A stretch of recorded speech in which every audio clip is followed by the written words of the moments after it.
Hello guys, welcome back to our new video. तो guys, मेरा नाम है यासर। मेरा नाम है तैयब।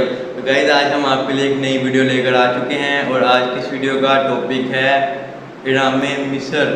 जैसा कि इजिप्ट है, इजिप्ट में आप लोग जानते हैं कि काफ़ी कदीम और बहुत पुरानी चीज़ें पड़ी हुई हैं, बहुत हिस्ट्रिकल वो कंट्री है। तो आज हम जानेंगे कि उस कंट्री में ऐसा क्या अब जो आगे मिल रहा है। वैसे सुना है उधर मम्मीज बनती, तो जो उनसे पिरामिड था कंट्री में, इजिप्ट में, तो उसकी वीडियो हमने बनाई थी। अगर वो आपने वीडियो नहीं देखी तो उसका लिंक आपको डिस्क्रिप्शन में मिल जाएगा।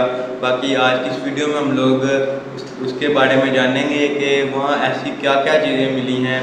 तो आज की वीडियो बहुत इंटरेस्टिंग होने वाली है। तो गाइस, वीडियो शुरू करने से पहले आपसे एक छोटी सी रिक्वेस्ट है, हमारे चैनल को सब्सक्राइब, लाइक, कमेंट में अपनी राय का इज़हार जरूर करें और बेल आइकन दबा दें ताकि हमारी हर आने वाली वीडियो आप तक लाजमी पहुंच सके।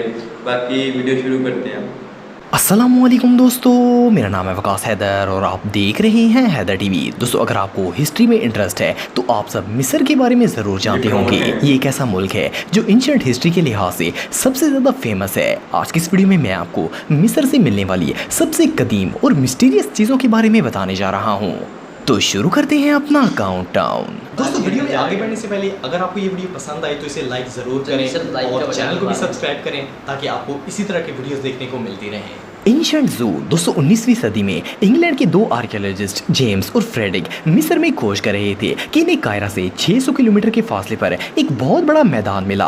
ये जगह काफ़ी ज़्यादा अनयूजुअल थी। जब इन्होंने वहाँ खुदाई शुरू की तो इन्हें वहाँ से 1000 से भी ज़्यादा जानवरों की हड्डियाँ मिली। इनमें हर किस्म के जानवर शामिल थे, जिनमें कुत्ते, बिल्लियाँ, मगरमच्छ, चीते, बिल्लियाँ और इवन के हाथी भी शामिल थे। 2 साल तक इस जगह की खुदाई होती रही और इन्हें ये हड्डियाँ मिलती रही। इवन कि इन्हें बहुत से ममीफाइड एनिमल्स भी मिले थे। आर्कियोलॉजिस्ट इस दरियाफ्त से बहुत ज़्यादा हैरान थे। इन्हें समझ नहीं आ रहा था कि आखिर कदीम मिस्रियों ने एक ही जगह पर इतने ज़्यादा जानवर क्यों इकट्ठे किए थे। रिसर्चर्स इस नतीजे पर पहुंचे थे कि एंशिएंट इजिप्ट का बनाया हुआ एक जू था जिसके अंदर ये सारे जानवर रखे गए थे। इस कौम ने लोगों के एंटरटेनमेंट के लिए जू भी बनाया हुआ था। इसका बिल्कुल आज के जदीद जू की तरह था। इसे दुनिया में बनाया जाने वाला सबसे पहला जू कहा जाता है। हैरानगी की बात यह है कि सदियों पुरानी कौम की सोच आजकल के जदीद दौर से इतनी ज्यादा मुशाबत रखती थी।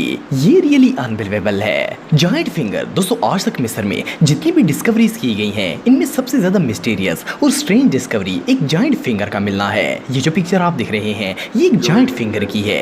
इस फिंगर की लेंथ 38 सेंटीमीटर से भी ज्यादा है। सुनने में तो ये बात फेक लगती है, भला किसी इंसान की इतनी बड़ी उंगली कैसे हो सकती है। जब इसे दरियाफ्त किया गया था तो साइंसदानों को अंदाजा ही नहीं हुआ कि ये उंगली भी हो सकती है। लेकिन जब इस पर रिसर्च की गई तो साइंसदान ये बात मानने पर मजबूर हो गए कि ये सच में एक इंसान की उंगली है। हैरानगी की बात यह है कि इसके साथ बाकी जिस्म का कोई भी हिस्सा मौजूद नहीं था, बल्कि सिर्फ ये उंगली ही दफन की गई थी। साइंसदानों ने इसकी खोज लगाने की बहुत कोशिश की कि इतनी बड़ी फिंगर आखिर किस इंसान की हो सकती है, लेकिन कुछ पता नहीं चल सका। इनका मानना है कि ये जिस इंसान की फिंगर है इसका कद 12 से 13 फुट के दरमियान होगा, लेकिन वो कौन था ये बात अभी भी एक मिस्ट्री है। Police monkeys. दोस्तों, अगर मिस्र की तारीख की बात की जाए तो इसमें इतनी मिस्ट्रीज हैं कि इन्हें इंसान शायद कभी भी सॉल्व नहीं कर सकेगा। 1994 में कुछ मिस्री आर्कियोलॉजिस्ट कदीम मिस्र की मुकद्दस तहरीरों पर रिसर्च कर रहे थे तो इन्हें पता चला कि वो लोग मंकीज को मुजरिम पकड़ने के लिए ट्रेन करते थे। पहले तो इन्होंने इस पर इतना ध्यान नहीं दिया, लेकिन कुछ अरसा गुजरने के बाद आर्कियोलॉजिस्ट की एक टीम को खुदाई के दौरान बंदरों की मम्मीफाइड स्टैचू मिले। मिस्र की कदीम जबान में इन्हें बैम्बूस कहा जाता था। जब इन बंदरों की मम्मीज पर रिसर्च की गई तो पता चला कि ये बंदर वाकई में पुलिस का काम करते थे।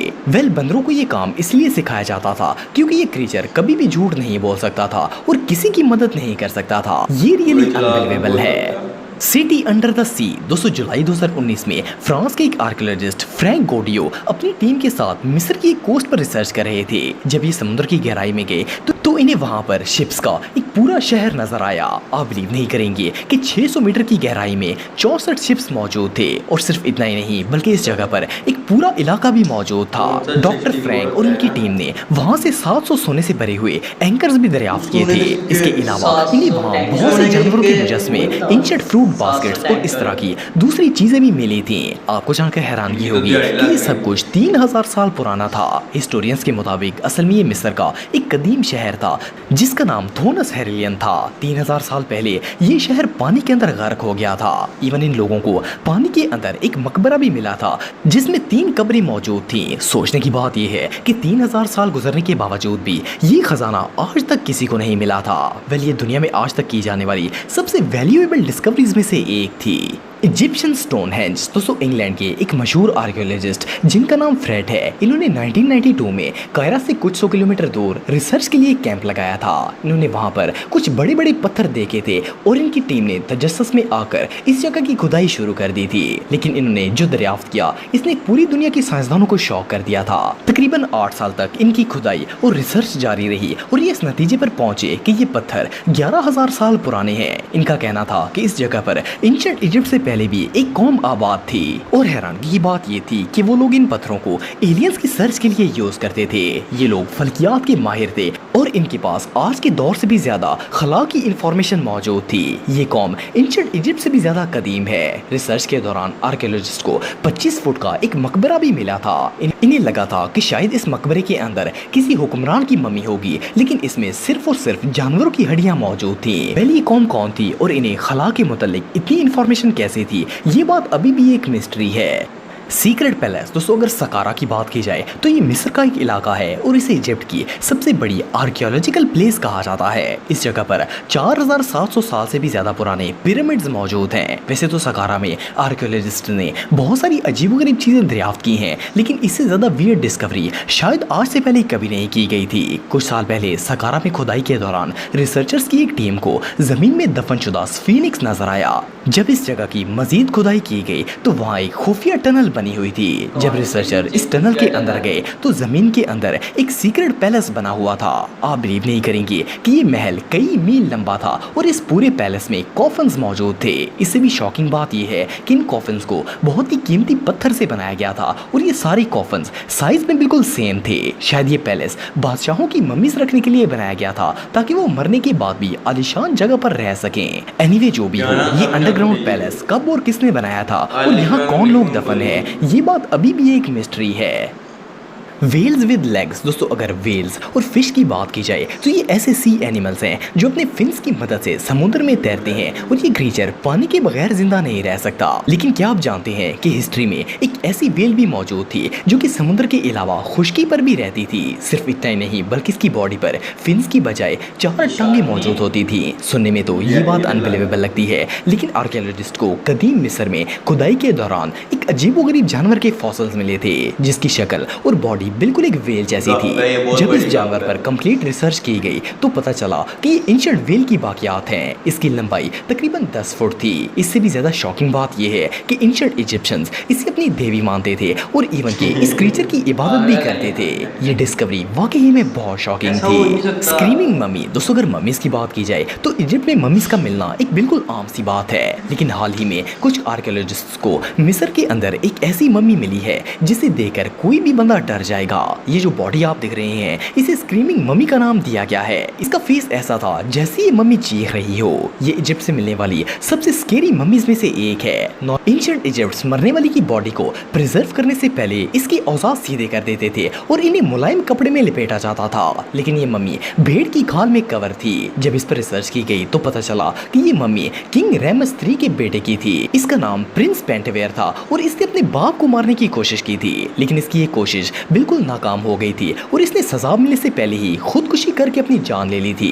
इसके चेहरे को देखकर तो ऐसा लगता था जैसे इसकी मौत बहुत ज्यादा तकलीफ की हालत में हुई थी, लेकिन इसे सजा के तौर पर इसी हालत में दफन कर दिया गया था। बहरहाल जो भी हो, ये मम्मी वाकई में बहुत क्रीपी है।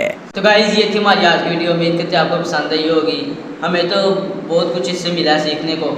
तो गाइस जैसा कि आपने वीडियो में जाना कि मिस्र में एक शार्क की दरियाफ्त हुई है जो इंसानों की तरह थी, जो मेरे दोस्त की तरह थी, उसके पाँव भी थे और एक बांदर भी दरियाफ्त हुआ है और एक मम्मी भी दरियाफ्त हुई है जिसका मुँह इसकी मेरे जैसा। चलो तो गाइस ये मुझे लगता है किसी हद तक ये झूठ है। और जो आपने वो देखा था ना एक फिंगर मिली है, जॉइंट फिंगर, तो वो 100% कौमे आद के। पर इधर ये बात आती है कि कौमे आद इजिप्ट में कैसे आई, वो रहती थी ओमान वाली साइड पे, ओमान यमन वाली साइड पे। तो इजिप्ट में कैसे पता नहीं कोई उनकी कोई नस्ल का बंदा गया होगा। बाकी आज की वीडियो में इतना ही। उम्मीद करते हैं हमारी आज की वीडियो आपको पसंद आई होगी। मिलते हैं नेक्स्ट वीडियो में, तब तक के लिए खुदा हाफिज़।